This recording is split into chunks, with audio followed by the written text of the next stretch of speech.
تو اس کی وائلیشن کی ہماری طرف سے تو سوال ہی پیدا نہیں ہوتا. تو اس طرف سے اس طرح کے بے بنیاد الزامات جو ہیں وہ میں سمجھتا ہوں کہ نہیں لگنے چاہیے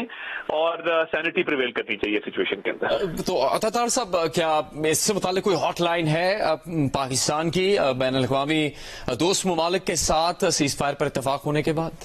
دیکھیے اس پہ ابھی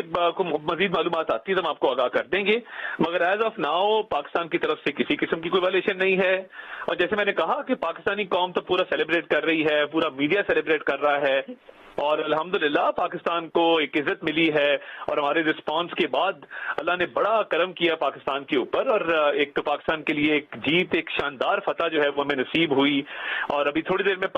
وزیر اعظم بھی قوم سے خطاب کریں گے. تو میں سمجھتا ہوں کہ ادھر تو بڑا جوبلنٹ ماحول ہے، اور ایسی من گھڑت اور بے بنیاد جو الزامات ہیں یہ بالکل میں سمجھتا ہوں کہ اس میں کوئی صداقت نہیں ہے. بہت شکریہ عطا اللہ طاہر صاحب، وفاقی وزیر اطلاعات، بات کر رہے تھے جیو نیوز کی اس خصوصی نشریات میں. انہوں نے اس متعلق واضح موقف دیا ہے کہ پاکستان کی جانب سے سیز فائر کی کوئی خلاف ورزی نہیں کی گئی ہے، اور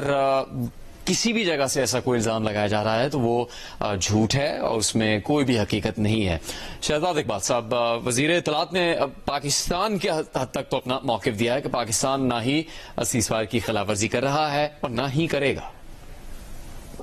جی بس میں یہ ان سے پوچھنا چاہ رہا تھا کہ کیا وہ سمجھتے ہیں، کیونکہ حکومت کے ترجمان ہے، کہ جو ورس تھا یہ سارا ایک سٹریسفل ماحول 22 سے شروع ہو گیا تھا ویسے تو، کہ انڈیا کب حملہ کرے گا، کا خیر مقدم کیا ہے، ان کا شکریہ ادا کیا ہے. کیونکہ میں پہلے بتا چکا ہوں کہ پاکستان کی تو یہ پالیسی رہی ہے کہ انڈیا بہت ساری چیزوں پہ ہم سے بات نہیں کرتا، بات کرتا ہے تو ڈیڈ لاک آ جاتا ہے. تو کشمیر جیسے معاملات جو کہ ایزیلی ریزالویبل نہیں ہے، تو اس پر بھی ہمارا یہ موقف رہا ہے کہ ٹھیک ہے آپ کسی ثالث کو بٹھا لیں، کوئی تیسری قوت جو ہے وہ آ کے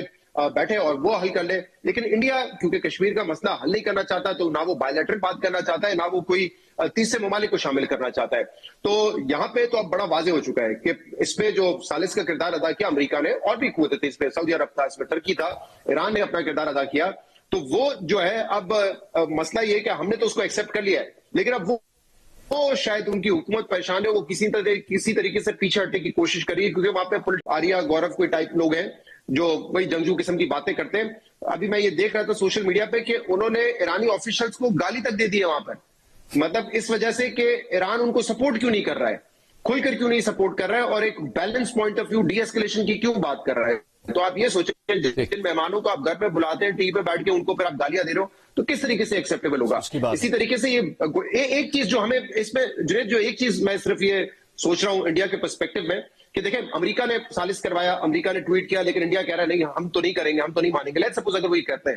تو یہ ہمیں صرف ایک چیز اپنے آپ کو جو انٹروسپیکٹ کرنے کی ضرورت ہے، ہمیں ایک بڑی فائنینشل طاقت بننا ہے، بڑی اکنامک پاور بننا ہے. کیونکہ انڈیا اگر آج کینیڈا میں دہشت گردی کرتا ہے اور پھر کینیڈا کو ہی ڈپلومیٹک ان کے ڈپلومیٹس کو یہاں سے واپس بھیج دیتا ہے جب وہ شکایت کرتے ہیں کہ آپ کا اسٹیٹ دہشت گردی کر رہا ہے، تو یہ کیوں کر رہا ہے؟ کیونکہ انڈیا ایک بڑی مارکیٹ ہے، ایک بڑا اکنامک پاور ہے. امریکہ میں وہ جا کے سکھ لیڈر کو مارتے ہیں. ایک خبر اسی متعلق آ رہی ہے کہ آپ بھی تحفظات کا اظہار کر رہے ہیں، بھارت کے سیکرٹری خارجہ سے متعلق بھی ایک اس سے متعلق خبر آ رہی ہے. شاہزاد صاحب، کوئی انہوں نے اس سے متعلق کوئی پریس بریفنگ دی ہے، کوئی بیان جاری کیا ہے؟ جی بالکل، اور ہماری ٹیم جو مانیٹر کر رہی تھی وہ ان کے مطابق جو انفارمیشن شیئر کیے، ایک تو یہ کہ جو انڈین میڈیا پر اس وقت شور و غل ہو رہا ہے، جو انڈیا کے فورن سیکرٹری ہے ان کی جو ٹون تھی وہ ڈپلومیٹک تھی. ان کی طرف سے کوئی بہت اگریسو ٹون پاکستان کے لیے نہیں تھی، سافٹ ٹون میں انہوں نے بات کی. جب سوالات ہوئے انہوں نے کہا کہ وہ انڈیا مانیٹر کر رہا ہے اور اکارڈنگلی ریسپونڈ کر رہا ہے صورتحال پر،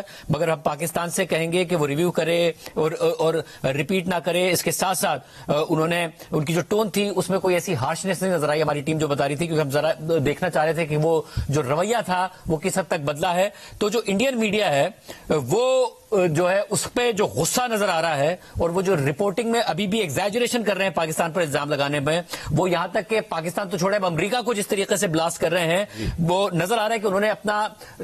دے اوور پلیڈ دیئر ہینڈ، اور ان کو توقعات تھی کہ پتہ نہیں کیا ہونے والا ہے. اور اب جو ایروگینس ہے وہ انہیں لگتا ہے کہ سپر پاور بنی گیا انڈیا، تو وہ جو اصل میں سپر پاور ہے اس وقت دنیا کا US، وہ اسے بھی نہیں چھوڑ رہے ہیں. انہیں لگتا ہے کہ بس ہم سب سے بڑے ہیں. ورنہ جو آفیشیل اس وقت ورژن آیا ہے، جو ہماری ٹیم بتا رہی ہے، جنہوں نے ان کی پوری کی پوری پریسر ان کے فورن سیکرٹری کی ابھی آبزرو کی ہے، انہوں نے